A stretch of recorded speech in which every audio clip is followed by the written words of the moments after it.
Okay, so let's get started. Welcome everybody, and it's my pleasure to welcome our speaker today, Gianluca Violante from Princeton University. He's been previously at UCL in London and with NYU. He's fellow of the Econometric Society, research associate of the NPR, research fellow of the CPR, and he has contributed to the profession through many editorial positions, including co-editor of Econometrica. So Gianluca's research interests focus on macroeconomics, labor economics, and public finance. He has published in these areas in all most prestigious journals in the profession and in many top field journals. I think quite a few students here in the room may know him for his recent work on incorporating wealth and income heterogeneity in Euclidean models for the analysis of monetary and fiscal policies. And actually, his work with Greg Kaplan and Ben Ball has become a cornerstone of the recent literature on heterogeneous agents in Euclidean economy. The acronym that has been fashionable and lately, the HANK models, goes back to their 2018 paper in the American Economic Review, which won the 2019 Economics in Central Banking Award. One key thing in this literature is that heterogeneity in the marginal propensity to consume out of transitory income shocks can act as a key amplifying mechanism of policy interventions and other macroeconomic shocks. And it is in fact this marginal propensity to consume that is the topic of Gianluca's talk today.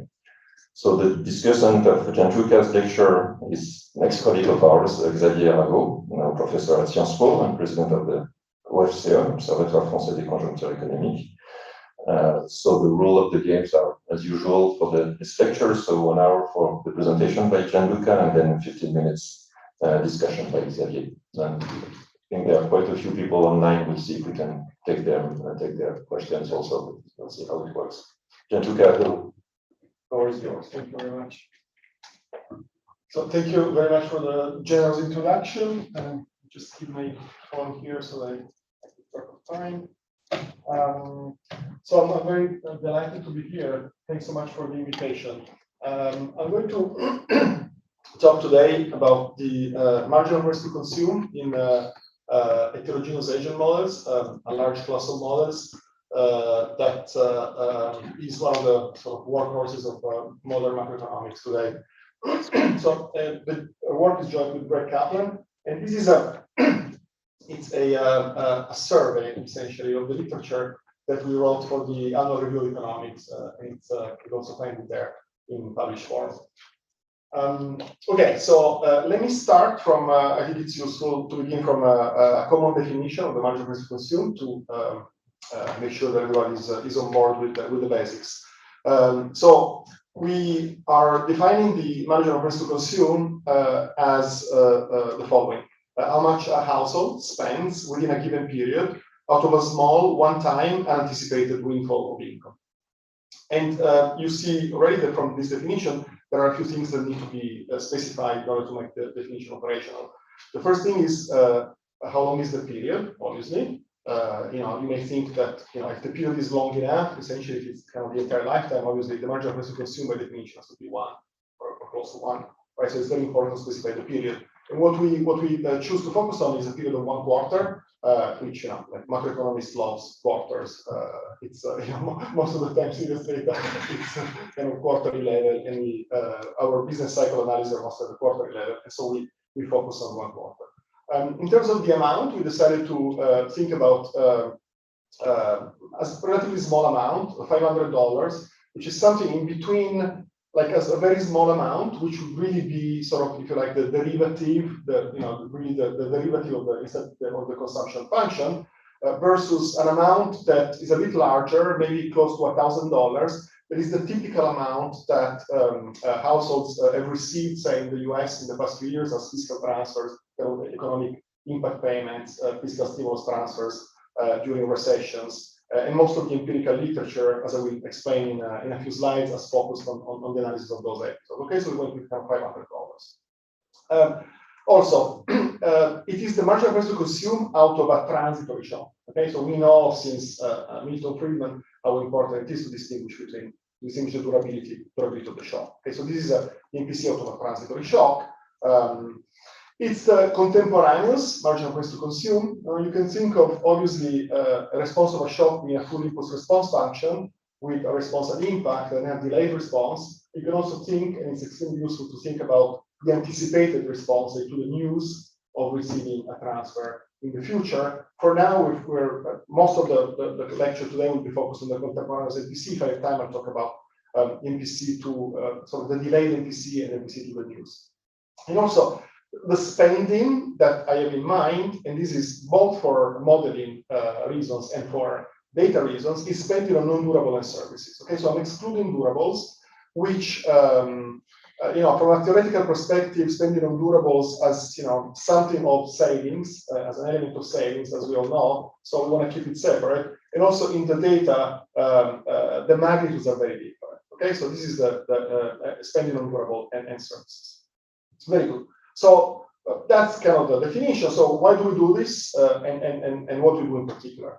So in this survey that we wrote, we want to calibrate and solve many commonly used macroeconomic models and try to quantify the average, the aggregate MPC, marginal price to consume, implied by the model, and try to understand, if it's small and it's big, and why it's small or big. So in a way, it's a very, very simple and we hope transparent exercise. And we think it's interesting for a couple of reasons. The first reason is that, and I will add one slide on this, I could talk for another hour on this, but only one slide.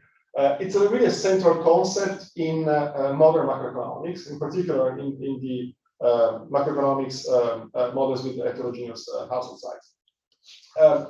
There is a tension between data and models, which is implicitly recognized by the literature, but I think that there is some disagreement, and also we think a little confusion among economists on what is exactly this tension and what the extent, the quantitative extent of this tension, and the reason why this tension exists. So we want to try to be explicit about this. Fundamentally, we want to understand which macro model or which version of this heterogeneous agent class of models can reproduce the data and why. Okay, so it's a simple exercise, and we call this sort of a guide for the applied economics in a way. So it's really it's something that should be helpful to everybody who's interested in working with sort of a household block of a model where the concept of marginal price to consume is important, which I think is like many macroeconomic questions. All right, so let me start from talking a little bit about marginal price to consume in the data. Okay, and again, I would need I usually when I teach my course, I devote 3 hours on this. I'm going to do it in 2 slides, so I will necessarily be very curt and very synthetic on this. But we can sort of see from the literature that there are 3 separate strands of empirical approach or empirical evidence on the size of the marginal price to consume. Okay, I call it the quasi-experimental evidence, self-reported MPC, and the semi-structural estimates. So the quasi-experimental evidence focuses on the closest you can get in macroeconomics to RCTs. Okay, which is still pretty far, but it is something. Okay, so in particular, these episodes that generate some plausibly exogenous variation in the amount of income that an expected individual receives.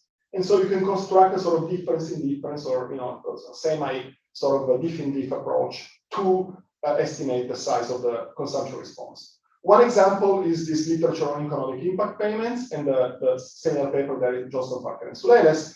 This literature has been extremely, I think, interesting and important in the last episode, the COVID recession, where a number of these sort of, used to be checks, now it's more like deposits to bank account, were received by households in different episodes of the crisis. And so there's been also a debate about the marginal price to consume out of fiscal transfers in the last recession, for example, in the US. The second example of that is government shutdowns. If you're familiar with this, the US every once in a while, there are these temporary government shutdowns, which the government basically doesn't have really resources to pay to pay its employees, and so it's a sort of it's a sudden declining income for a group of workers. And the third classic example of this is lottery wins. Okay, and there are some very nice papers from Norwegian data and US data on this. Right. So this is kind of quite experimental. The second approach is what I call self-reported MPC from survey questions. So essentially, another approach is just to write down kind of a survey and go and ask people, if you were to receive a windfall of income of $500, how much would you spend on that in the next 500, in the next of these $500 in the next, say 3 months, in the next month, so on.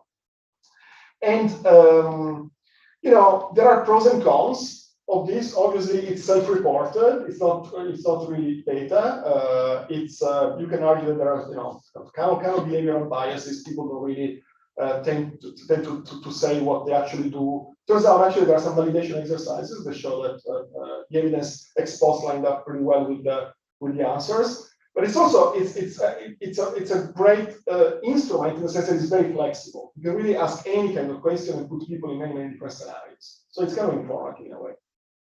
The third approach is what I call a semi-structural approach, which sort of uses theory to some extent, but not like a fully specified theory, to obtain estimates of the marginal risk consumed. And one seminal paper is the Princeton paper that is very well cited, and also Jean, who's here, has a very nice paper that uses this approach. If you want to know and learn more about this, there's a beautiful survey also in the annual review by Gianluca Violante that covers a lot of this ground. Okay, so these are the three approaches. So what are the key findings? Okay, so this is a little bit my filtering of these findings, which are a bit kind of all over the place. Okay, so I'm happy to discuss more later, but this is sort of my interpretation. So the quarterly aggregate MPC seems to be at least 15%, okay, maybe larger.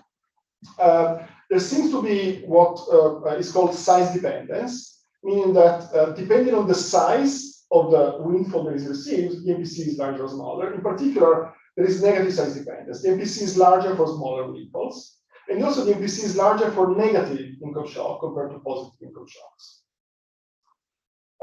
There is large heterogeneity in the MPC across households, and if you run a regression with, like a ton of controls, which is something you can do, for example, with administrative data, the R square is ridiculously low. Okay, it's really very, very low, which suggests that there are many unobservables, perhaps, that at least in data that play a big role. So, for example, one thing that happens is that if you have individual fixed effect, then the R square becomes significantly larger. So that's one finding. The other one is that what seems to matter for the size of the MPC is not so much wealth, total wealth, as you would maybe guess at the first pass, but it's the liquid wealth. So a smaller definition of wealth that has basically that has to do with the type of assets that can be very easily accessed by individuals when I'm thinking about bank account, essentially, as opposed to housing, okay, or as opposed to stocks. Couple of caveats. As I said in the beginning, this is sort of my filtering of a very large literature where the findings are often quite imprecise because of the small sample size in surveys. Okay, two reasons fundamentally. One is that the surveys tend to be small. The other one is that measuring consumption is really, really challenging. Consumption expenditures.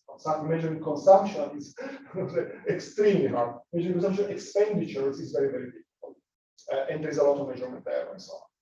Now, administrative data with information on transactions, so credit card data, bank account data, seem really to be the future, and they are the present to some extent.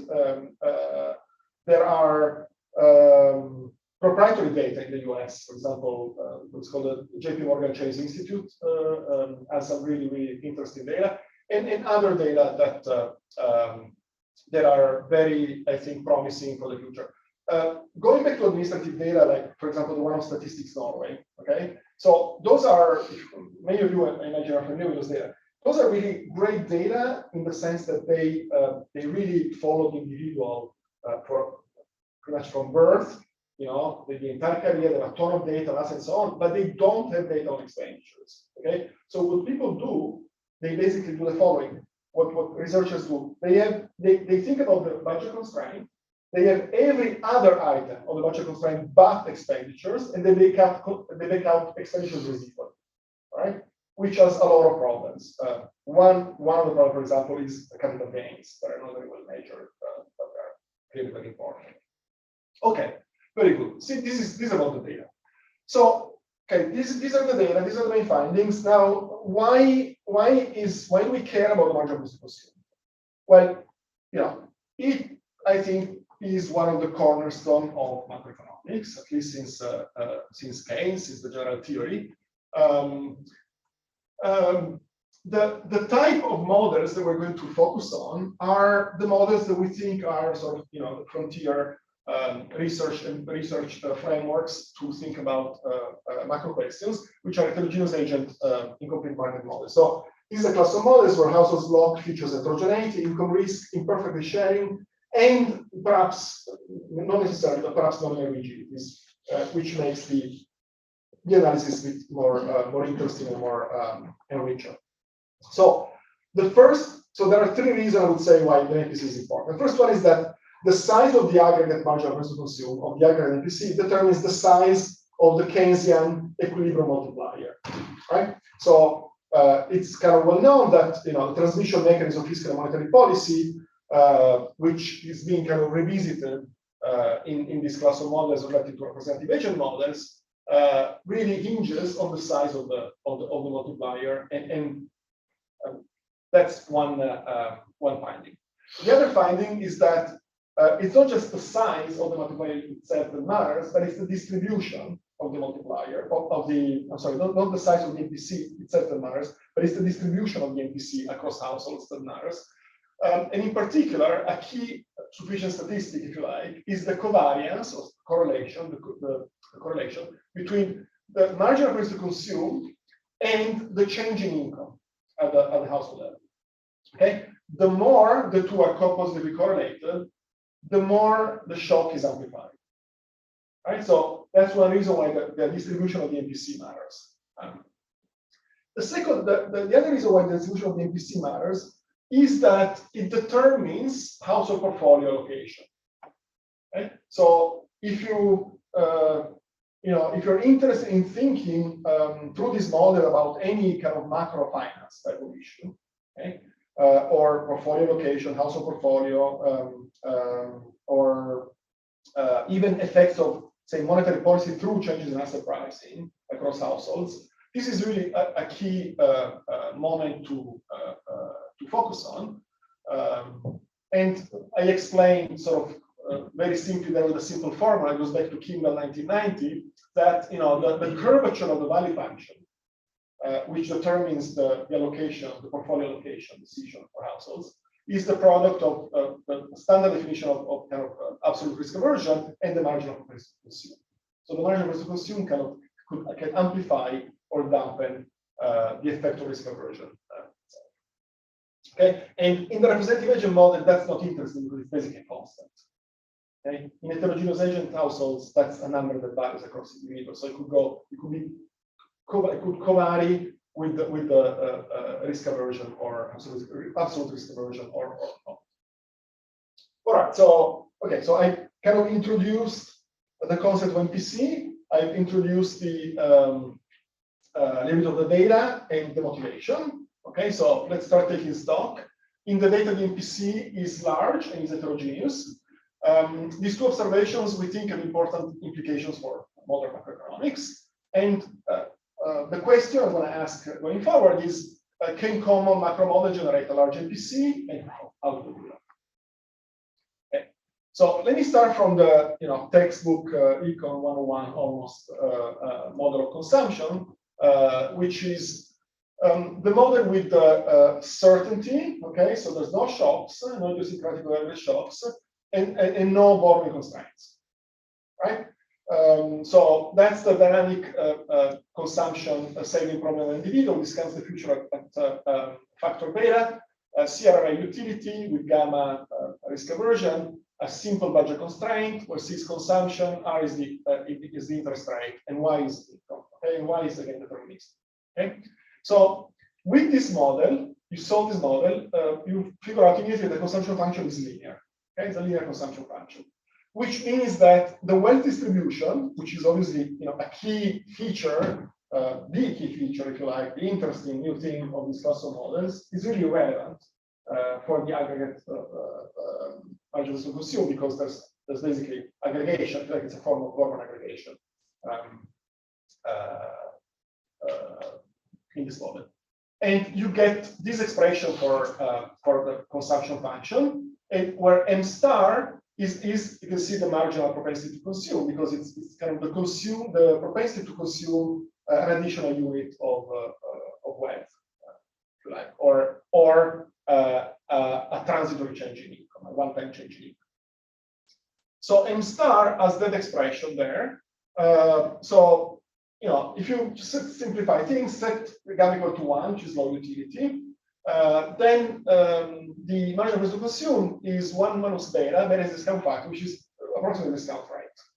Okay, so a plausible quarterly calibration would give a marginal propensity to consume at a quarterly, say, we set an interest rate of, say, 2%, or a discount rate of, say, 2% annually. They would give you a calibration of a marginal propensity to consume at the quarterly frequency of 0.5%. Okay, so we're about 30 times below, a factor of 30 below the target. Say the target is 15%, 15, 20%, 30, 40 times. Another magnitude of 30, 40 times below target here.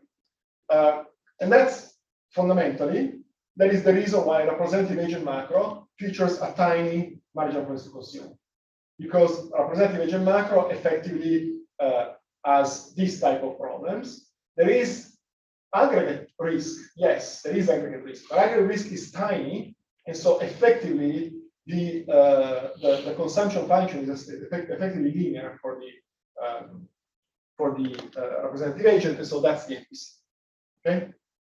Yes. Yeah, just to add some discussion. But yeah, many models with representative agents, they spent a long time devising amplification mechanisms where consumption becomes more volatile than output goes up, right? Yeah.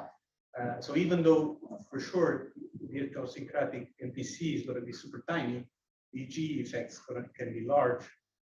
So when we go back to the data, it really matters whether we're looking at something that has G effects or we're looking at behavioral stuff like lotteries and so on. I agree. I completely agree. So that's a great point. It's important to distinguish.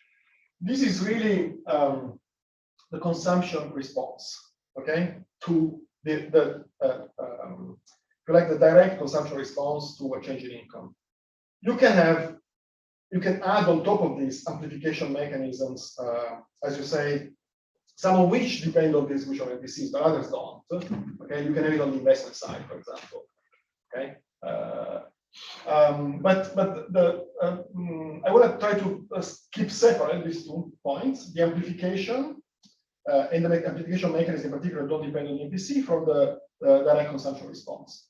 But perhaps as a corollary, I want to say that it is true, as you say, that having a large MPC is not a necessary condition to have amplification in a macro model, for sure. Okay, it's a sufficient condition, but not a necessary condition. So my question is more like, does the data help us separate how much comes from the G effects and how much comes from the idiosyncratic? I believe so. And the starting point of the lecture was exactly trying to argue that the data suggests that the aggregate MPC is very large. Is 15%. But that includes both the G. I mean, no, that does not include the G. So it's just an aggregation. Those are idiosyncratic ones. Yes, those are really. That's why I talk about diff in diff. These are sort of comparisons between. They tend to be as clean as possible. Again, not perfect. Comparison between street value controls, where we are differencing out the general equilibrium effect with all the caveats that apply to the diff in diff. Approach, being able to separate and completely clean up the general equilibrium effect. So yes. Sorry. Yeah, but it's important what you're saying, because it's important to keep distinguish these two issues. Absolutely. Thanks. Right. So, okay. So the first, can the macro models generate a high margin of residual consumer? And how? Well, the representation model can't, and that's one reason. Going back to maybe your point, that's one reason why the rank model has a negligible general propagation, at least in its simplest form. Okay? Precisely because the sort of direct channel is solved very tiny. Okay, let's move on. Let's move on to the canonical one asset heterogeneous agent model. So this is the what is called in the literature the income fluctuation problem. The income fluctuation problem is the problem of is essentially the same problem I showed you earlier with an expectation and with a borrowing constraint. Okay, so now there is uncertainty in income, so it is stochastic. And there is a borrowing constraint, which I'm just assuming to be a no borrowing constraint. So BT plus 1 greater or equal than 0. So there's a continuum of households. I think of these economies in a continuum of households. And I'm going to set actually exogenously the interest rate here so that beta r is strictly less than 1. And in this way, we know that we have a stationary distribution of income and wealth. So let's take this model. So we have a stationary distribution. We parameterize it on a quarterly frequency. We go with log utility again. Nothing fancy in terms of preferences for now. I'm going to set the process for y to be a combination of a persistent and transitory shock, which is kind of common in the literature, estimated from PSID. Again, I want to, precisely because I want to start from a general equilibrium effect, one of the reasons is that I'll set the an interest rate to a real interest rate to 0.25% at the quarterly frequency, and I'm going to set beta to match. That's very important. I'm going to set beta, the discount factor, to match the aggregate wealth income ratio to 4.1, which I take from the survey of consumer finances. Okay, so this is really important because, as you can imagine, the amount of wealth that households hold is a key determinant of their ability to smooth consumption in the face of income shocks. Okay, so you really want to be consistent with that, and that's going to be actually something that, except if I do it on purpose, and I tell you about, it's going to be a constant throughout all these models that I solve. I always want these models to be consistent with the fact that that's the amount of wealth the households have in the West. And actually, this number is very similar in the European countries. Okay. Now I'm going to solve this model. First, I'm going to tell you what the definition of MPC is. The individual MPC for a household with state B and Y has this definition here. So it's essentially, I'm going to drop unexpectedly X units of wealth to the individual, to every one of these individuals, so $500, okay? And I basically see how much of these X units, additional X units households consume. As X goes to 0, that becomes the derivative of the consumption function with respect to wealth. The aggregate MPC is just the integral of the MPC, of the individual MPC across the entire wealth distribution. Okay? So you can see right away that there are two key determinants of the aggregate MPC. One is the shape of the consumption function, and the other one is the wealth distribution. Okay? So these two key ingredients are going to basically determine what is the size of the aggregate MPC. So that's the aggregate MPC out of wealth, right? Yes, the aggregate MPC out of either wealth or a transitory income shock is the same definition. But then when we care about the multiplier, we care about the MPC out of income. Right, so, okay, so. Maybe we should not even talk about the multiplier. No, well, I mean, so to the extent that the changes in income that are generated by, like fiscal and monetary policy are not too persistent, then it would be the same. They will be similar, yes. Except that the effect of G on your income has some general equilibrium. Yes, except the general, absolutely, yes. Yeah, but it's the first round of the multiplier. What I'm talking about is the first round of the multiplier. Right. Yes. Yeah. But again, this multiplier comes from models, very old models where everything is one shot. Now we have a big model where we can plot the impulse response function. Yeah. So why don't we need to even talk about the multiplier? Almost confusing. Well, Just the impulse response function. Well, the sort of the impact, the very short run, so the first round of the aggregate response of an economy to a shock is determined by this. Okay, so this is sort of the impulse that goes into the multiplier. Okay, then as you say, there is a full impulse response of the economy, which is generated by some general equilibrium forces, plus what in this model is called the intertemporal MPCs. So the marginal price to consume, which are say delayed, the delayed marginal price to consume, the lag marginal price to consume to the shock. And that's also, we also analyze those in the paper, but I'm not sure I have much time to talk about it. But yes, that's another thing. Okay, good. So what determines the size of the aggregate MPC then? We said the consumption function and the wealth distribution, right?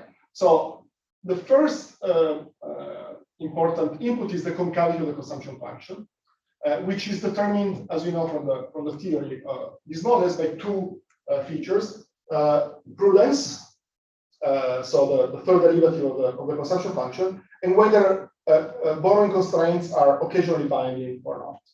Those two are separate forces that determine precautionary saving motives. These precautionary saving motives are declining wealth, and that's what generates the concavity of the consumption function. So the concavity of the consumption function is a key input. The second one is the shape of the wealth distribution. So ideally, what you want an economy where there's a bigger mass of households at the bottom, which is exactly where the consumption function is concave and is steep. Okay. You also want to generate a high MPC, large number of so-called hand-to-mouth households, which are the ones that are at the very bottom of the asset grid, okay, of the asset distribution. So those who have really literally zero or at the borrowing constraint, because those are the MPC, the highest MPC, which is the MPC equal to 1. So that's kind of, to set the stage for what comes next. Okay, so if we solve this sort of baseline one asset model, you end up with a marginal propensity to consume at the quarterly frequency, which is about 10 times larger than the permanent income hypothesis or the representative agent model. Okay, so it's already sort of a big success. You're close to 5%, but you're far from the 15%, 15-20% that you need to match the data. And 5% seems you're getting really close, but actually it turns out it's very hard to get from 5% to 15%. When I relate. I just want to say very quickly that we do a decomposition in the paper where we try to separate these two sources of importance of the two sources generate a large MPC: prudence versus borrowing constraint, and we find actually borrowing constraint to be quantitatively more important. Just a clarification on that. How do you decompose? Because I believe they interact with each other, right? Yeah. Yes. There's also an interaction term. Okay.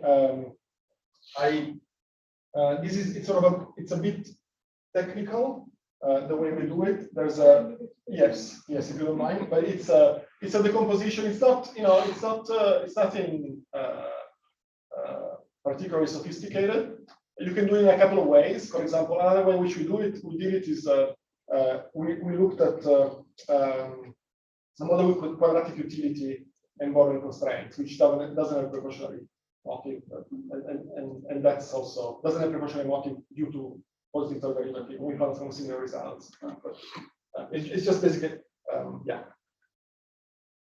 Yeah, and how do you depend on the calibration for the CR rate, I guess?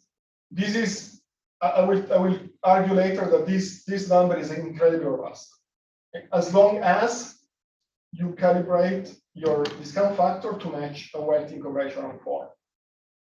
Okay, so for aggregate wealth to annual income ratio. All right, so here's the type of plots that you get here with the I'm plotting the MPC function and the wealth distribution. So the black line is the MPC function, and the blue histograms are the wealth distribution. The red area is literally the hand-to-mouth households, which are very few. And here I have data and model next to each other. You see that by design the mean wealth is matched. Median wealth is also actually matched quite well here, even though it's not targeted. The share of hand-to-mouth is smaller, and you see how kind of skewed the distribution is. There's a big mass there above 3. This wealth is expressed in terms of quarterly income. Okay, so one is annual income. Sorry, one is annual income. Just to correct that, maybe you could use a definition hand-to-mouth. Yes, here we have defined hand-to-mouth households in many different ways. This is households with wealth of less than 2 weeks of income. Okay, which is the definition we've been using in various papers. There are kind of different definitions in literature. That's the one we use. So less than basically a certain amount. It's either defined as a fixed amount, so say less than $5,000. We prefer in terms of like weeks of income, because we think it's more consistent with sort of consumption theory to express it in terms of like your own income. Okay, so what you should see and learn from this plot is that this MPC function drops very, very quickly. You see that it is actually quite high at the bottom of the wealth distribution, but once you get to sort of less than maybe 1/3 of annual income, so around like $20,000, it's already basically the marginal price to consume of a representative agent households. This MPC function asymptotes to the discount rate. It's basically a discount rate, so there's really very little hope to get something bigger than this in this model. There's a lot of wealth in this economy. That's the main reason. There's a lot of wealth. And so most households can buffer basically their shocks relatively well, and they behave close to permanent income consumers. Also, there is a strong force that households want to escape the borrowing limit because the borrowing limit induces consumption fluctuation they don't like. And so they save in order to move away, and if they move away, their MPC is smaller. So it's something that's to do with optimization. All right. We said that one of the reasons is for why we get this small MPC is that there is a lot of wealth in this economy. So what if we target a lower level of aggregate wealth? And why would we do that? And what happens if we do?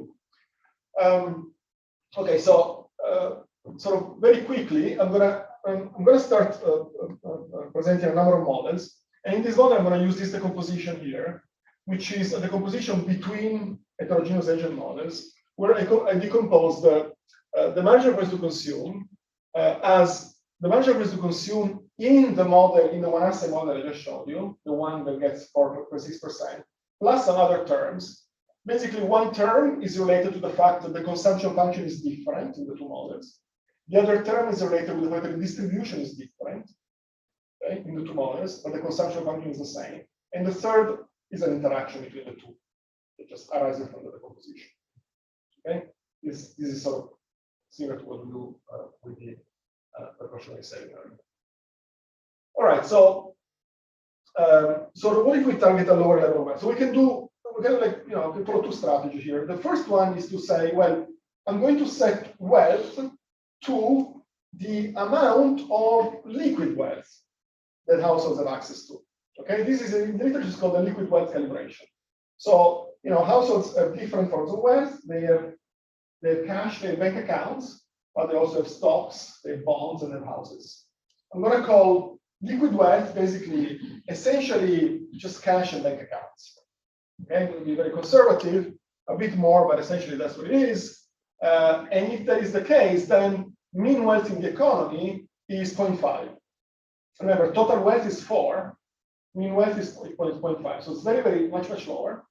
But the other thing that you can do is to say, well, I'm not going to set a particular value for wealth. I'm just going to basically lower the amount of wealth so that I get 14% of hand-to-mouth households, which it seems to be the share of hand-to-mouth households in the economy if I go and measure them. Okay, meaning that there is 40% of households that have net worth less than 2 weeks of income. If I do that, I get big NPCs. I'm already at 14%, 20%. Okay, you see from this decomposition, you see that the main reason is the distribution. It's the distribution of households that is shifting towards the bottom of the asset grid. But obviously, you get kind of mean wealth, which is by design 0.5, and here even smaller 0.3. Okay, so this is what's happening essentially. You know, the MPC function changes, but not so much. What changes, you see, is the mass, is the distribution. The distribution used to have, remember, used to have a lot of mass here, and now all this mass moves to the bottom. And so when you integrate the MPC across this distribution, you get 14%, 20%. Now, what is the issue with this type of models? These models are used in the literature, and you know, to some extent, it's fine, but depends on the question that you're asking, right? I mean, for example, essentially, this calibration is 90% of total wealth in the economy. So if you want to write down a model, which is a quantitative model of the macroeconomy, and you're interested, for example, in you know, say, capital, investment, production, you know, asset prices, and so on, it's really a non-starter because you have a model that is missing 90% of total wealth. They're missing all the correct size of wealth effect, institutional wealth effect, and so on. But we even assumes that somebody who has a yacht and 20,000 in cash would consume the same as somebody who has 0 and 20,000 in cash. Yes. So it's an absurd. It's worse than that. Yes. No, I agree. It's a stretch, absolutely.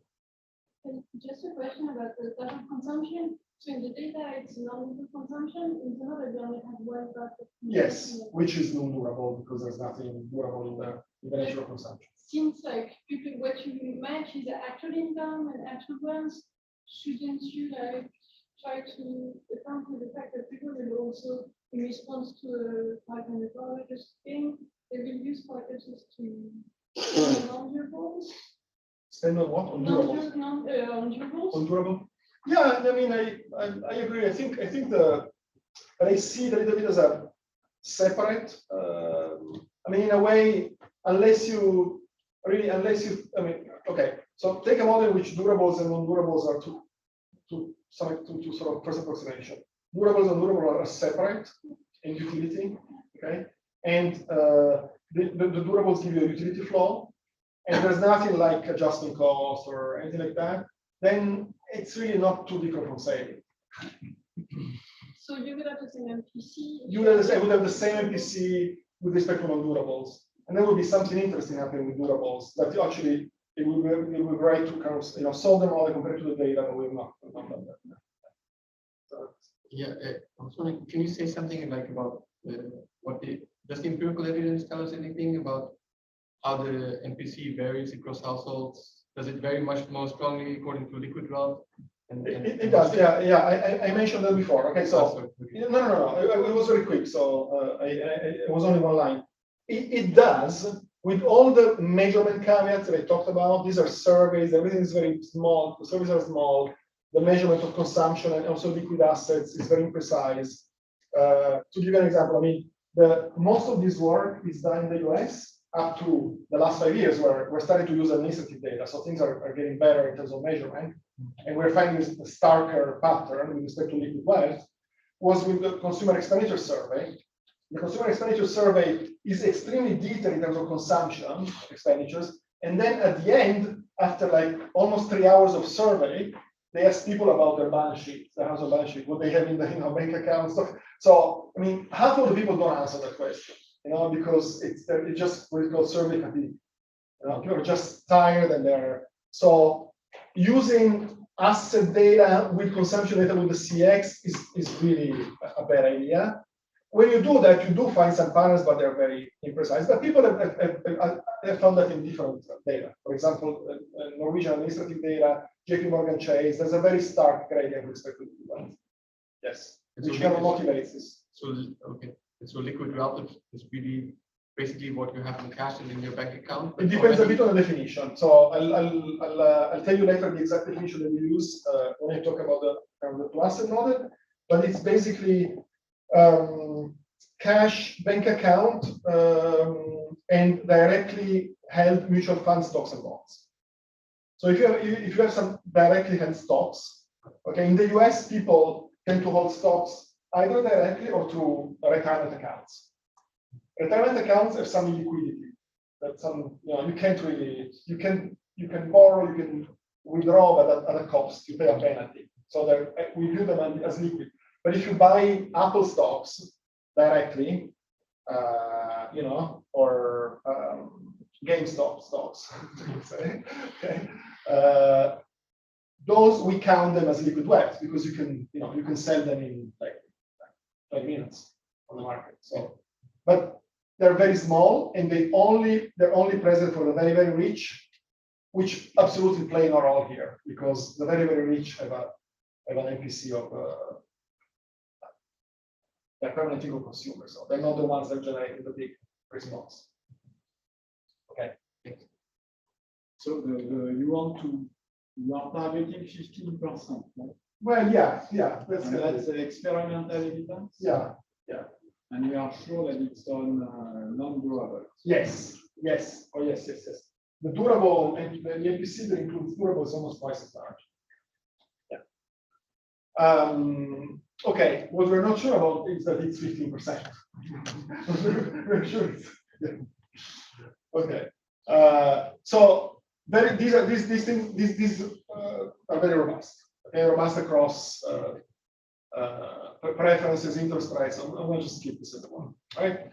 So second conclusion. I kind of lost track of time. Can you help me with the 15? Okay. So can macro model generate a high MPC and how? Well, the canonical one-asset model will tell you only by neglecting basically 90% of that. Okay. So far, this is a model that has a lot of like heterogeneity but exposed. Okay, so I'm going to add heterogeneity ex ante, and basically you can add ex ante heterogeneity in a number of ways. The name of the game here is to sort of entice households to stick around the borrowing constraint a bit more.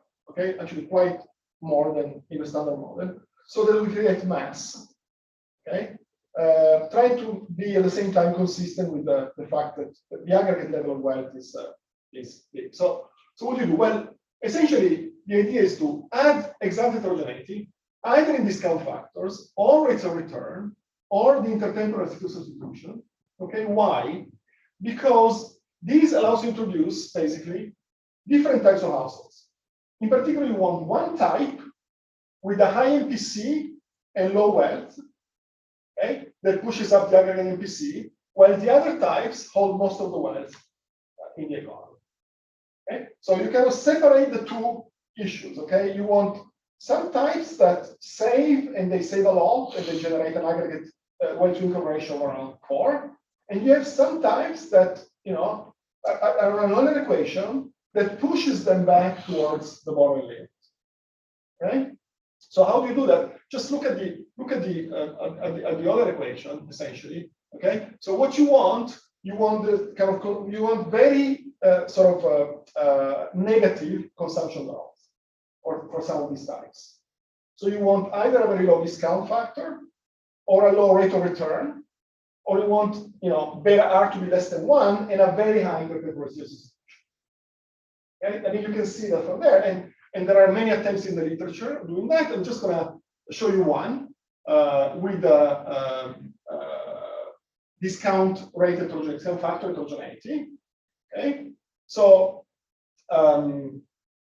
this model gives you a marginal quarterly MPC of like close to 19%. These are some heterogeneity in betas, which are it's kind of large enough to give you this, and plus there is one of these five values of beta 0.96, which is set to match a wealth-to-income ratio of 4.1.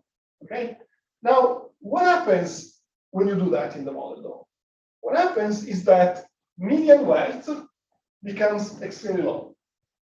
Okay, this is a feature that is extremely robust in all these models with heterogeneity. Okay, and you can almost see that, right? Because basically, when you start basically having sort of all these different types, there are some, it's kind of what we call the missing middle problem. So some of the types, there are types that escape to the tails. Some escape to the right and save a lot, some escape to the left for the boring constraint, and they leave the middle distribution empty.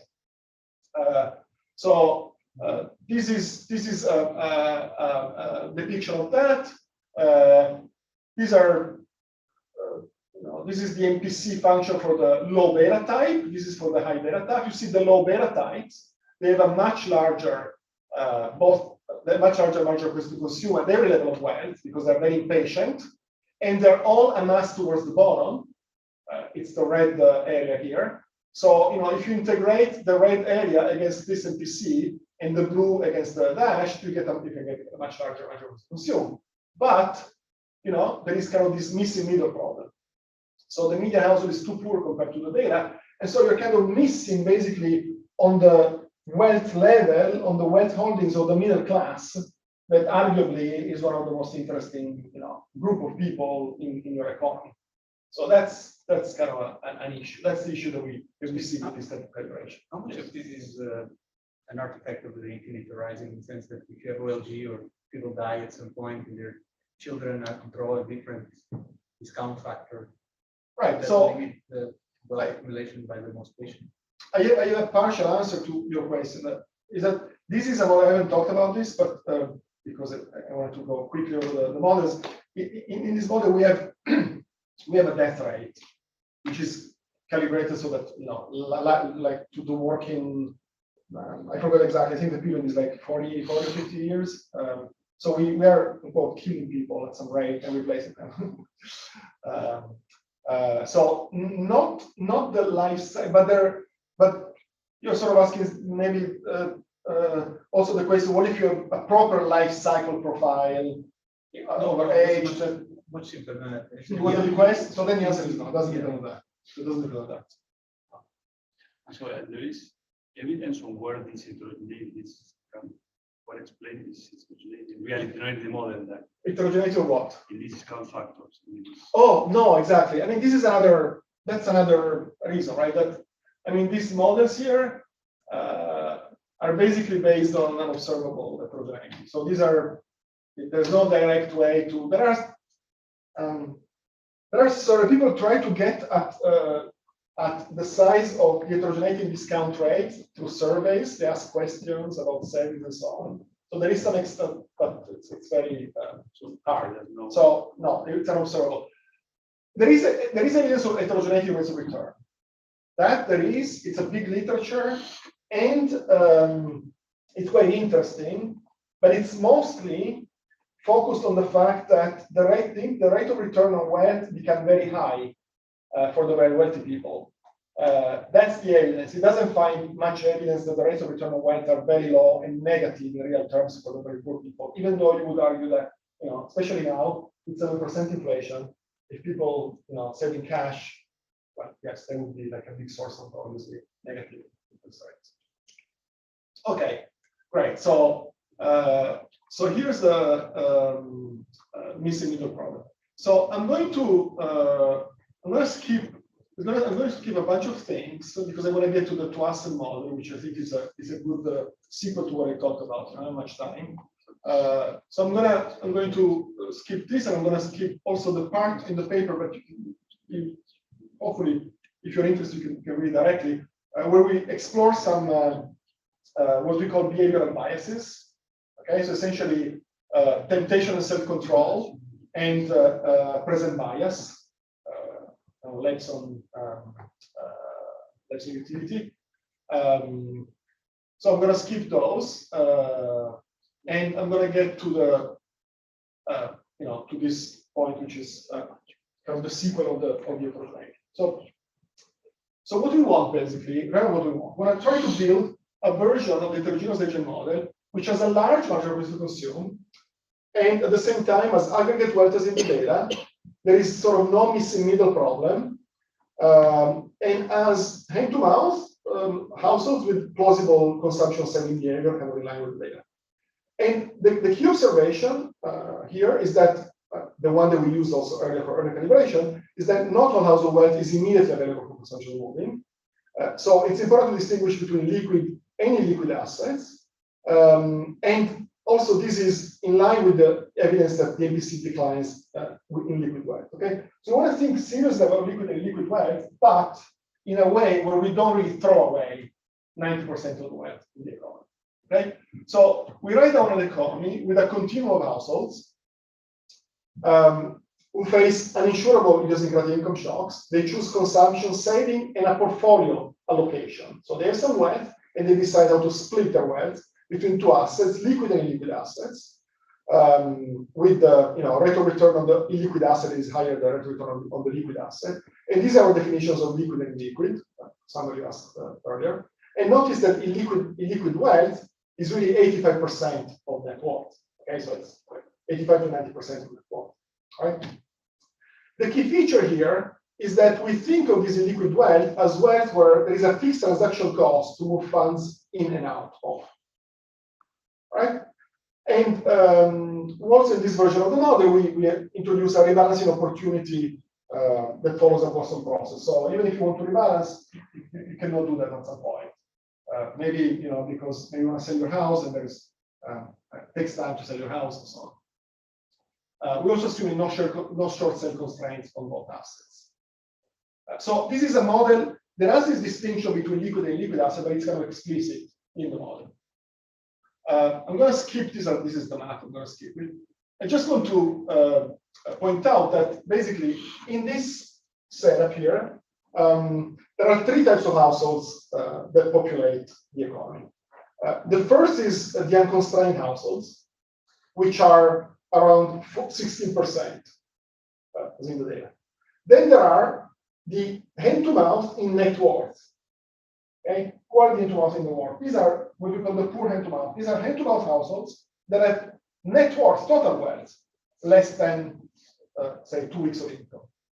And then there is a third group that has liquid wealth that is less than 2 weeks of income, but has some positive amount of illiquid wealth. Okay? The typical character you want to think about, say, is a sort of young homeowner. For example, that's when you go to the data, that's what you see. A young homeowner just bought a house, has a large mortgage, okay, so has some equity, but a very small amount of liquid wealth, period by period, because most of the liquid wealth, basically most of the income that this household earns is committed to mortgage payment and other expenditures. And so at the end of every pay period, say every month or every 2 weeks, the household ends up with very little cash on the available cash for expenditures.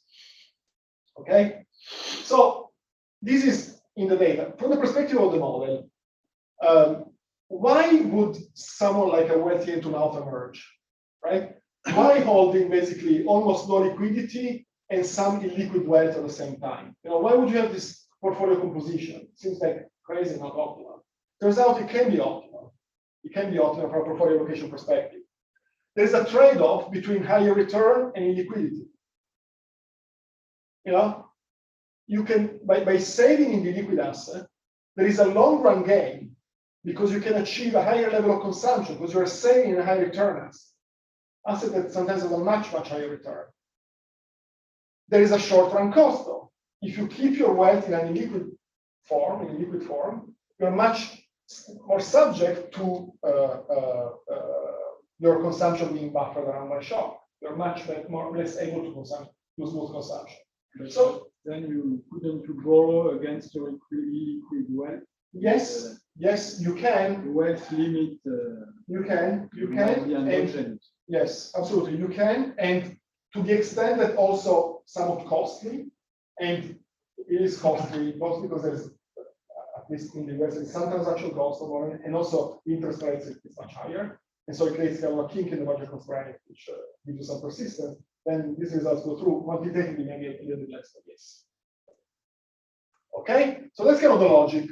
So what do you do when you kind of calibrate this model in terms of, and what do you get into MPC? So you calibrate this model, you have a few parameters to calibrate. You set the discount factor again to match mean wealth 4.1. In terms of liquid rate, we set, now you have two interest rates, right? You used to have one, now you have two. We set the liquid rate here to -2%, which is basically negative interest rate if you're investing in a bank account with some inflation. We set the liquid rate to match the total fractional end amount, which is 0.4, and then the transaction cost to match the fractional wealth end amount. Okay. Now I'm going to show you some implication of the MPC, but I want you to notice that this model has a pretty large gap between the two rates of return. Okay, I'll come back on this one thing. So here, basically, is what you get. In this model, you can get an MPC of 16% now. Okay, so it's kind of close to the data. And it's basically, the model tells you that it's both kind of the shape of the MPC function and the wealth distribution that account for this difference between the 16% and the 4.6% of baseline asset model. You get, obviously, now you have total wealth of 4.1. So this is a model that has all the wealth in the economy, okay? And it does not have this missing middle problem.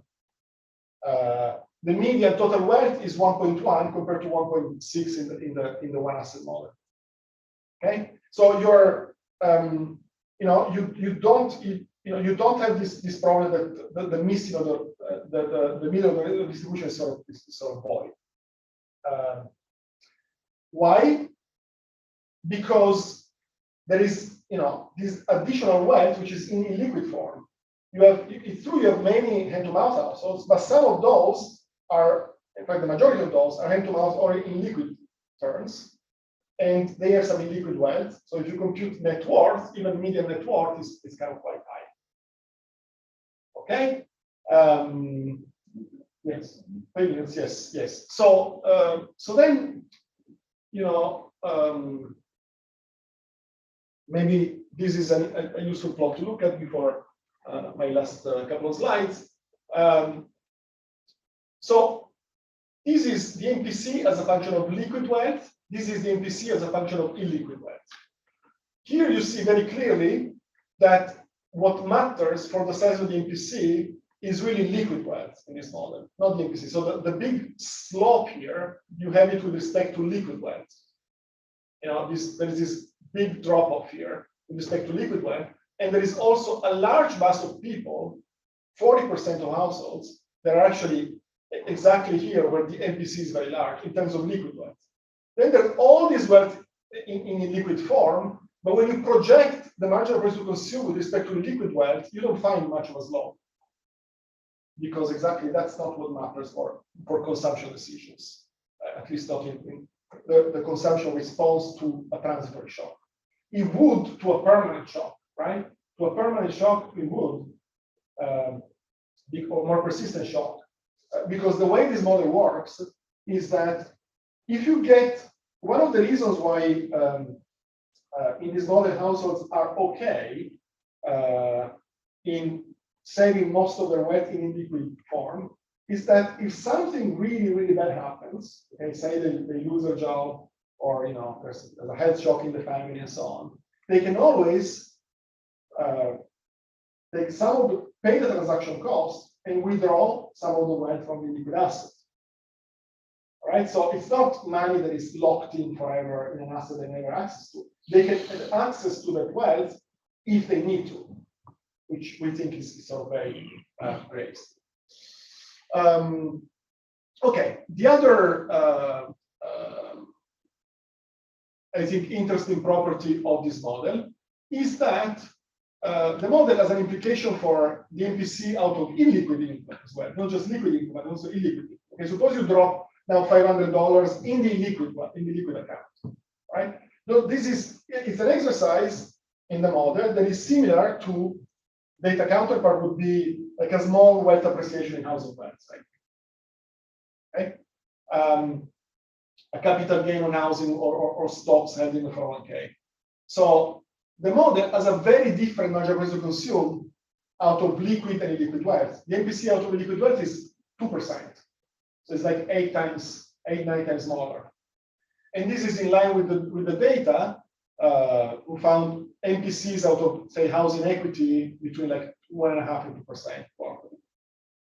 So there's also that which is kind of online. Okay. And all right. So let me maybe just conclude here with the one last thought, which is the following. So one feature of this two-asset model that you may find maybe a bit disturbing is this large rate of return differential in the calibration. It was like 6% rate of return, annual rate of return on the liquid wealth and -2 on the liquid. So it's a large rate of return differential. So here's a sort of a number of reasons why, in practice, this is actually, we think it's not so impossible. The first reason is that, this the recent paper by Jorda and co-authors, they compute historically rates of return for a bunch of assets, and they find that the gap between housing and stocks and safe assets is 5 to 6%. So it's very large. Second, at least for the US, the calculation omits the tax advantages for mortgage and 401ks, which are large, and the employer matching contribution for 401ks, which is also very large in the US. So that kind of adds to the rate of return, effective rate of return. Also, in the model, you can actually reduce the financial return on the liquid asset and transform it or translate it into a utility flow. And that is exactly equivalent from the perspective of another equation in terms of like allocation of portfolio. And you can think that, for example, owner-occupied housing gives a utility flow. Like many housing models make that assumption. Finally, this is something that we analyzed in the paper, and I don't have time to talk about it today, but it's in the paper. In liquid wealth, as from the perspective of both sort of the present bias and the temptation self-control, as this additional value of commitment. So again, if you think that if you modify preference, so you have this extra utility flow of commitment when you invest into the liquid asset, that also gives you effectively an extra return that you can use to reduce the financial return gap and generate the same MPC. Okay. So what's the point of this slide? That your calibrated excess return on liquid asset is higher than in the data? In terms of the financial return, yes. And these are ways in which you can reconcile that with the data. Absolutely. All right, so I'm going to skip this and just conclude. So let me just go over all the models that I analyzed one by one. So the initial question was, can macro models generate a large margin to consume, and how? We started from the representation model. We said no, just because of the fact that this representation model effectively an MPC equal to the interest rate. That's extremely small. The canonical one-asset model can do that, but only by neglecting 90% of wealth.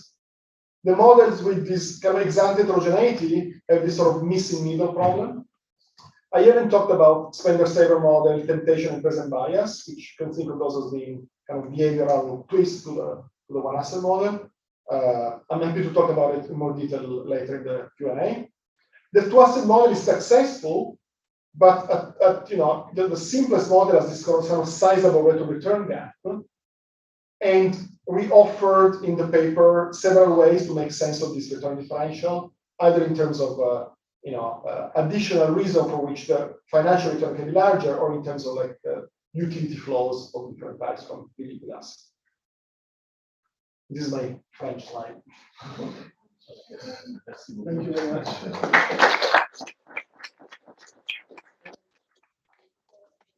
Discussion. Thanks very much for agreeing to discuss.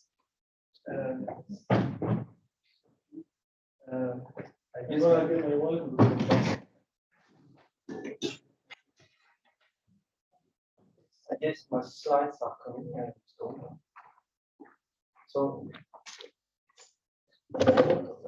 So before my slide is coming, let me say that this is a great paper for the reason that Gianluca said, that it's a key economic issue, the marginal propensity to consume, for the design of any fiscal policy, maybe even monetary policy, to understand the effect of what we do.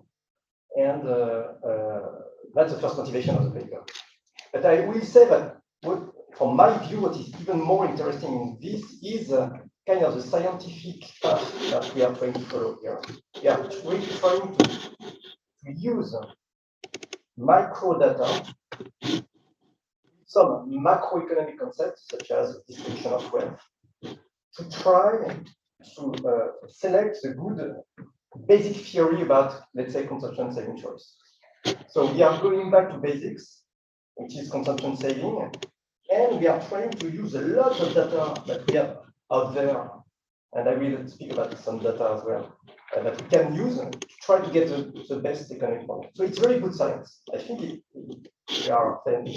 I think the degree of scientificness of the profession is increasing because of ability to absorb some additional data to discipline of theory. So this is great.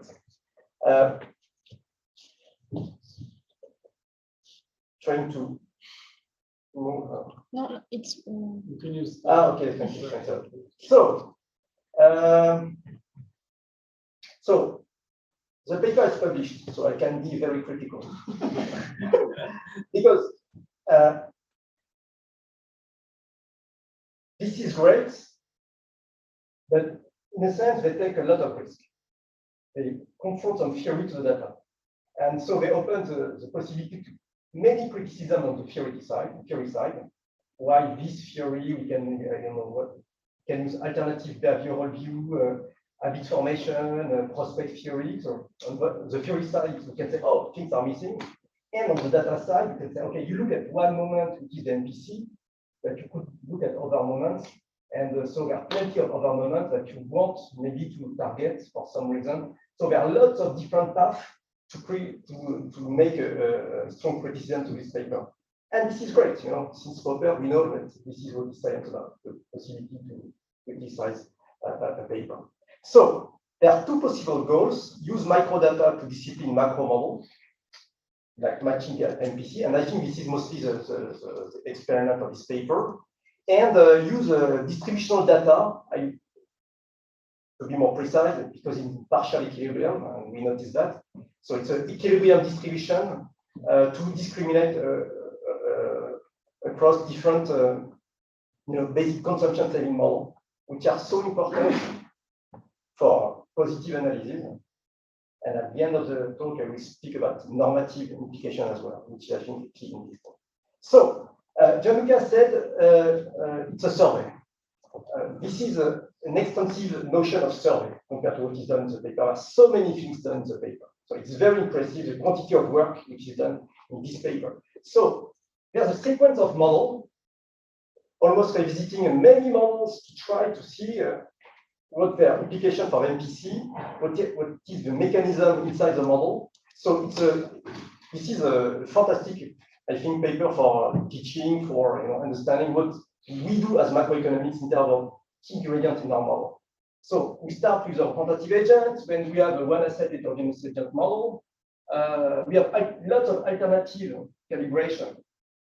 High frequency, they use as well continuous time model to see the difference between discrete time and continuous time model.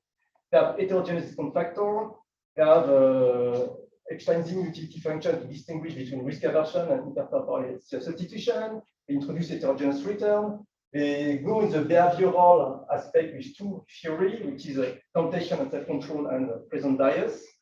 And so in all these models, what they show is that with sophisticated calibration, it's not kind of estimation of the model, it's sophisticated calibration, it's well done, so I think we can trust this calibration. They really do their best to give a chance to each model to reproduce the data. That they show that you can reproduce one aspect of the data, like IMPC, but on the other aspect, which is the distribution of wealth, good point. do poorly because when you're able to match the high MPC, as Gianluca said, there's a problem, you are missing the middle. Basically, you are in the model, you are missing the middle class.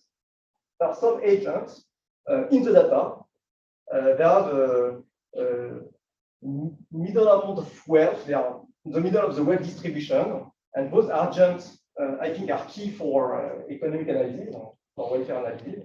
And so you are missing this aspect of the data if you try to use this model to reproduce a high MPC. Okay, so that's great. And they show that the two-agent model deliver what you are looking for, high MPC, and you get a middle class inside your model. So that's good. So the two, a couple of slides, a summary of the paper before 4 slides of comments. So there are two assets, liquid and illiquid assets. Okay, good. So, and the way they model the illiquid asset, there are two aspects of it.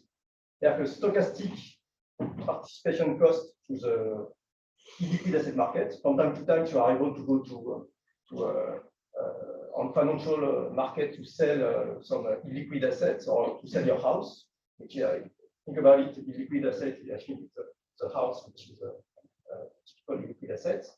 And on top of that, there's a rebalancing cost, kappa. And with these two costs, you can get something which is very close to data, which is a high MPC, around 20%, let's say, give a number, and the middle class. So as Gianluca said, the problem of this is that you need a high return, difference of return between the two assets, which is equal to about 8%, -2 and +6, so the difference is 8%. And in addition, you need actually a high rebalancing cost, above $1,000, which is kind of high. Gianluca justified the difference of return. I think it was convincing. The issue of the rebalancing cost, which is so high, is puzzling as well. Do we have evidence data showing that indeed the rebalancing cost is so high? For some type of asset, yes. If you take a house, you sell your house, you can say that it's very expensive. But there are maybe other type of assets for which the rebalancing cost can be lower. And I will go back to this rebalancing cost later in my discussion. And he posed his conclusion that some additional theory, if you care about the difference in return, can justify the difference in return if you put a little bit of some part of illiquid asset in the utility solution. Okay, so 2 things. First, if you are a macroeconomist, my takeaway, there are kind of 2 good news.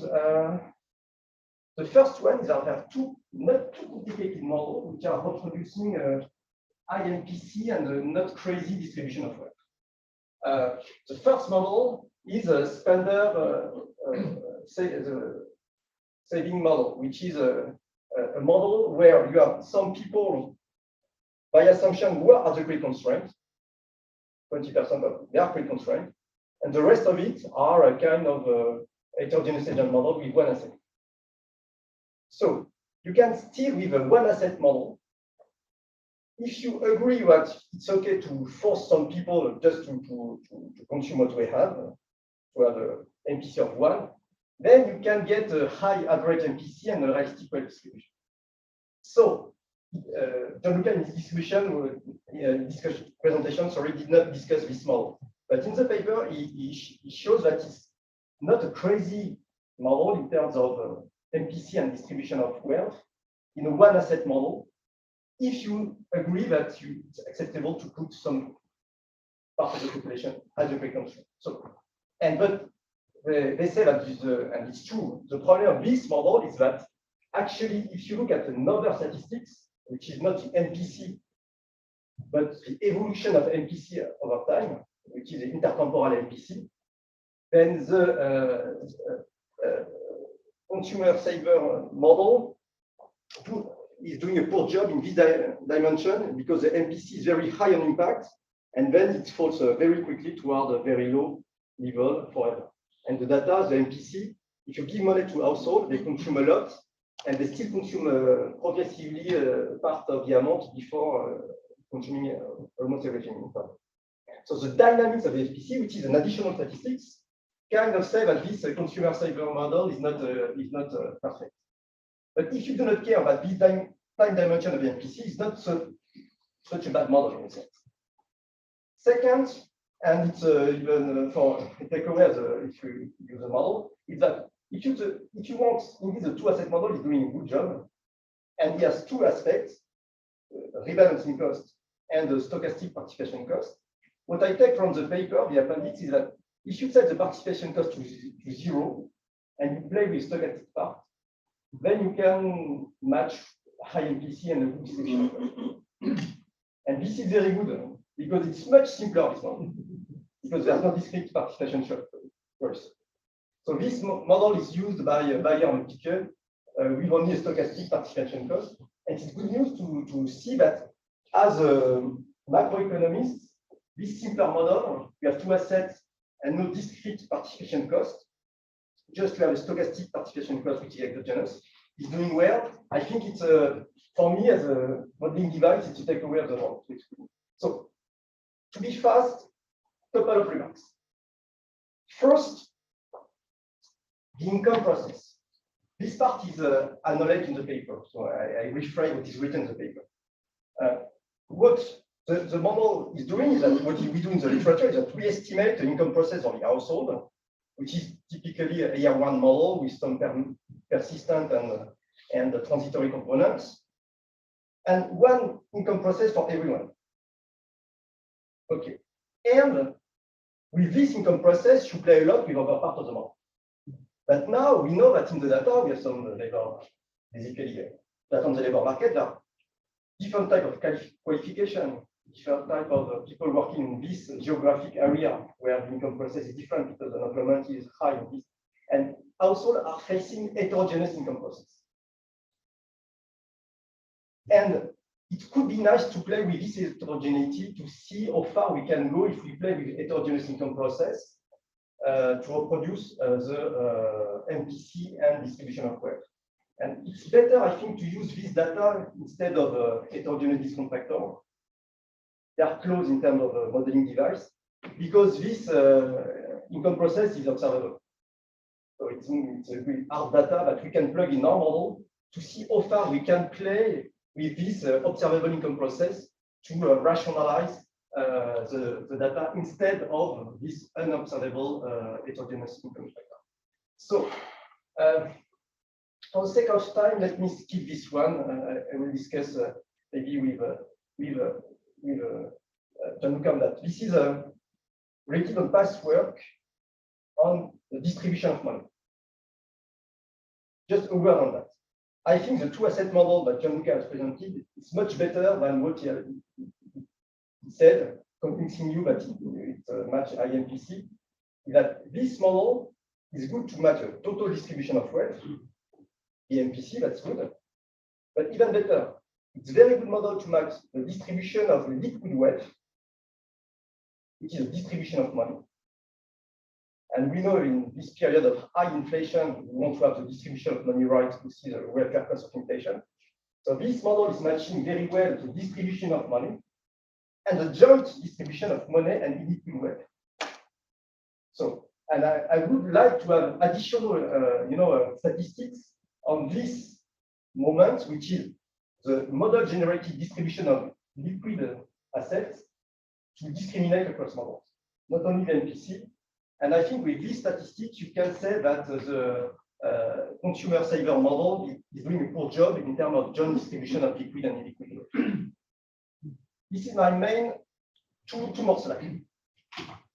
So I'm currently working with Bonnet, Olivia Wilmer from INSEE, and with François Legrand on the banking, high-frequency banking data.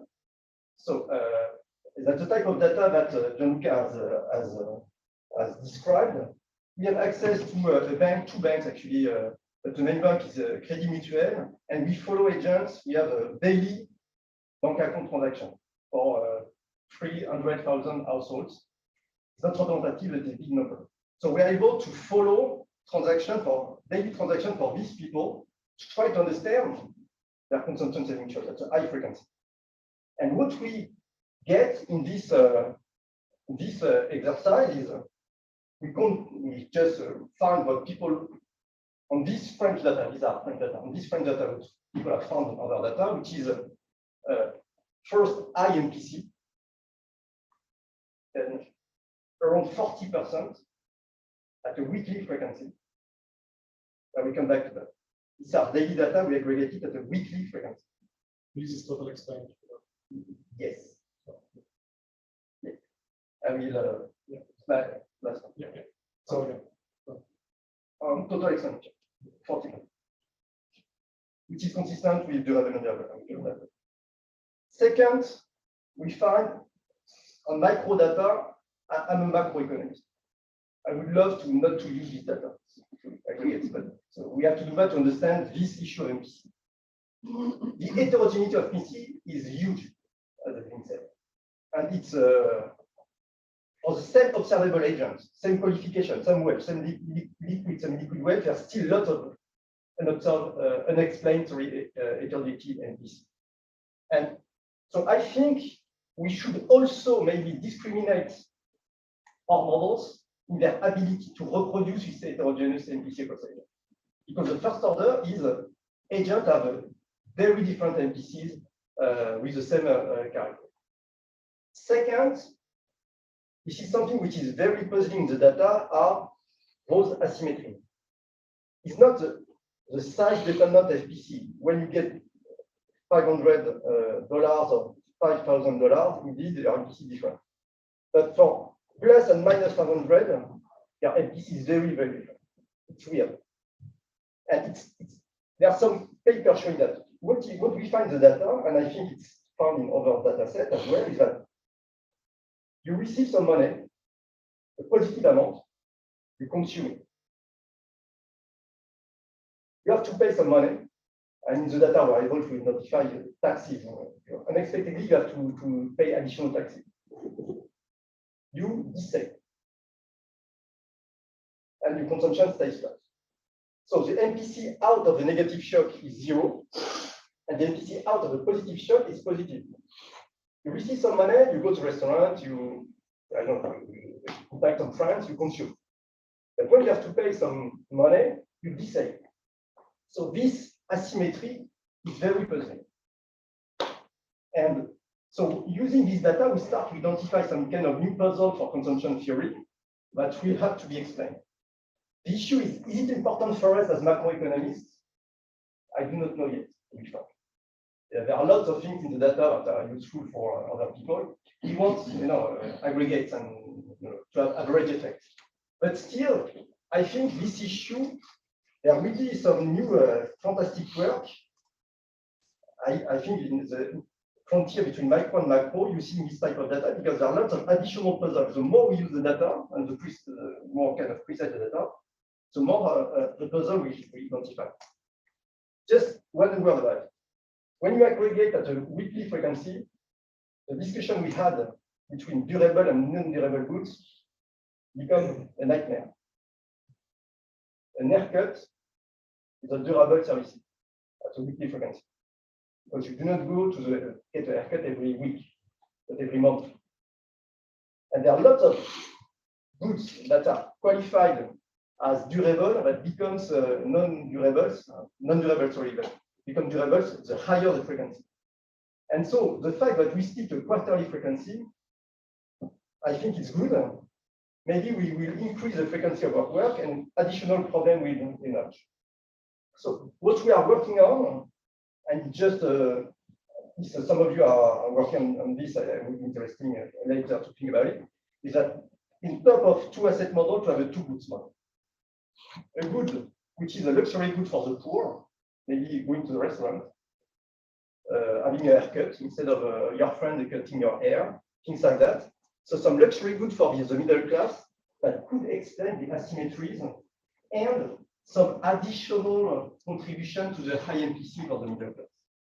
So do we need those multi-good models or macros on top of multi-asset? I do not know. That's research. I do not know, but maybe we will identify some puzzle that will need to have additional things in the model. Last point is that And so I would love to see the difference in terms of welfare for the same income shock in the type of model you show. You stick to positive analysis, which is following MPC across various type of models. But both models are kind of well defined. You have a utility function. So you could show, I think, the difference of the welfare effect of the same transfer across type of models. And my view is that models with heterogeneous discount factor, even if they are able to match the wealth distribution and MPC, would have very, very different welfare implications compared to models with two asset models, for instance, where the welfare gain of the transfer would be much higher. So I think the profession will move from a positive, which is matching the MPC, normative aspect. Do we want a fiscal stimulus or not for welfare, but not for output, just for welfare? And this welfare analysis across a set of models that you are able to perform to develop the model would be very interesting to see what we learn for normative analysis in this type of model. So, thanks a lot. Excellent paper, very, very stimulating. I think it's an excellent basis for teaching and for thinking about this model / data way to think about the link between micro and macro. Thank you.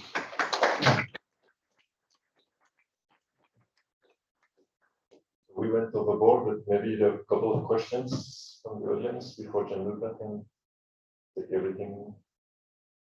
Yeah, plenty of questions.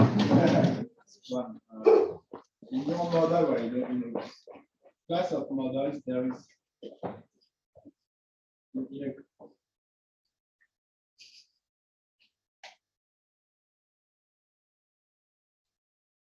yes, in a class of models, there is this liquidity constraint, a credit constraint, right? And okay, well, that is precautionary statement. Now, why is it that we didn't see any zone where the MPC was increasing with wealth? Like, I am less likely to hit my credit constraints because I'm wealthier, so I can afford to consume more additional unit of wealth. It's not clear why the MPC should be decreasing with wealth. Why is it that there is not a zone where it's increasing? Because I need to save less.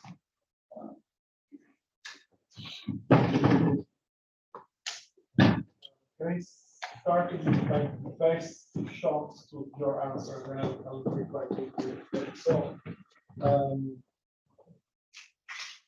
okay, so the way I think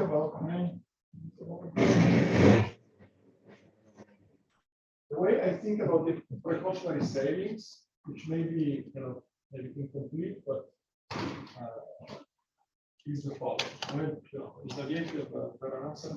So, essentially, as I said, in the permanent income inequality, essentially, the consumption function is leading. Okay?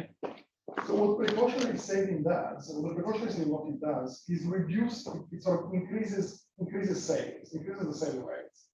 Okay? So it reduces consumption everywhere. But the effect is larger when you're closer to the bottom limit.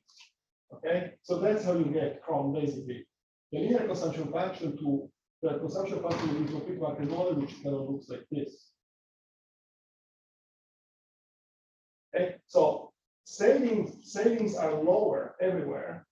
Sorry, consumption is lower everywhere because savings are higher everywhere. But the effect of precautionary savings is basically it's kind of zero for very high levels of wealth and increases when you get closer because you want to save more in order to avoid meeting the bottom constraint. And that would give you the concavity. So that's how precautionary saving works. So it doesn't in this simple form, we can maybe think about a preference, but in simple form it doesn't really. Okay. Right, so can we take 5 minutes? Can I take 10 minutes to refer to Xavier's discussion, which was really great, and you raised a a lot of really interesting points. And Xavier is like an expert of the literature, has contributed to many of the literatures that sort of are around and close the paper that I presented. So it's been great to have a discussion. So actually, one of the reasons why we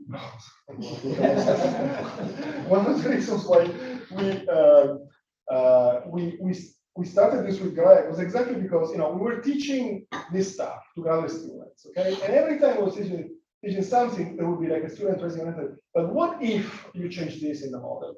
What if you have that? What if preferences, instead of being standard preferences, are this behavioral bias? What if in the risk aversion is 3 instead of 1? And at some point we decided, well, what we need to do, we really need to sit down, solve a bunch of models, and basically subject all these models to the same kind of macro police, kind of same criteria, same rules, same standards, and try to see what you learn from this kind of this collective experiment of solving like 100 models. And that's exactly how essentially the paper was developed, and so I think it is particularly useful, I think, for graduate students and for people who want sort of an entry point into this literature.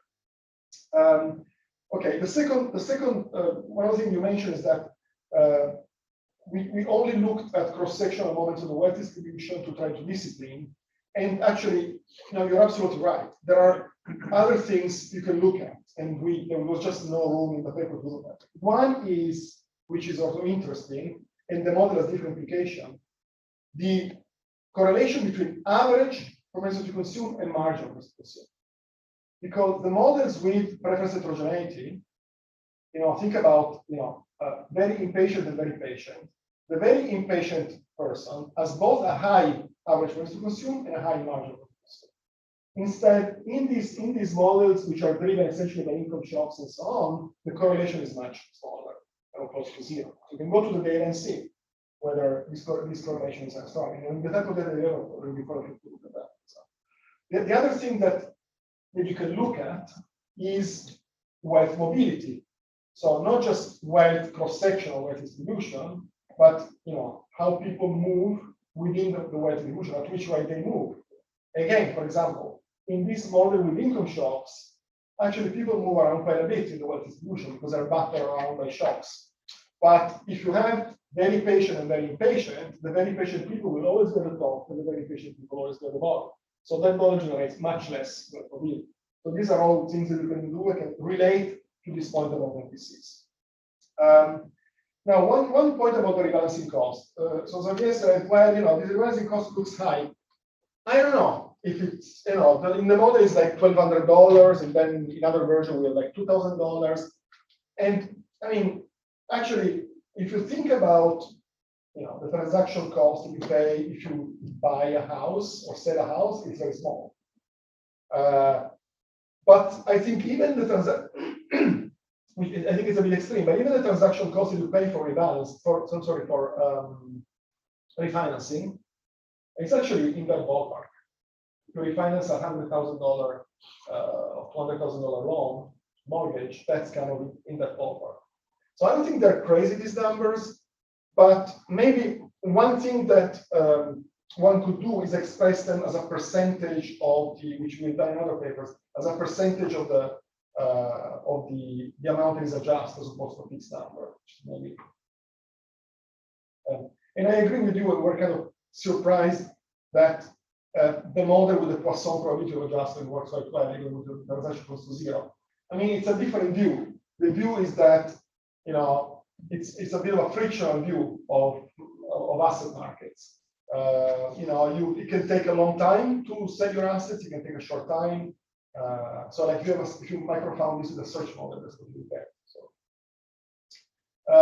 in terms of how to characterize the spender-saver model, I haven't really talked about the spender-saver model, but as Xavier said, the model is one where you have basically one group of people that has a discount factor close to 0, and one that has a discount factor close to 1.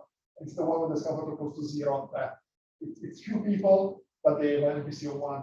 Now, one thing that is, I think, one property of the model that is not very plausible, I think, is the fact that you take the model and you have a government that gives to everybody $1,000, and then $5,000, and then $10,000, and then $50,000. This group of the impatient group, they always consume everything, say in the first week. When you give them, the model says you give them $50,000, they already consume $50,000 in a week, which is, I don't think that's plausible. And it has kind of crazy implication for the size of fiscal values. Okay, the last point is about the welfare implications. I think I agree with you.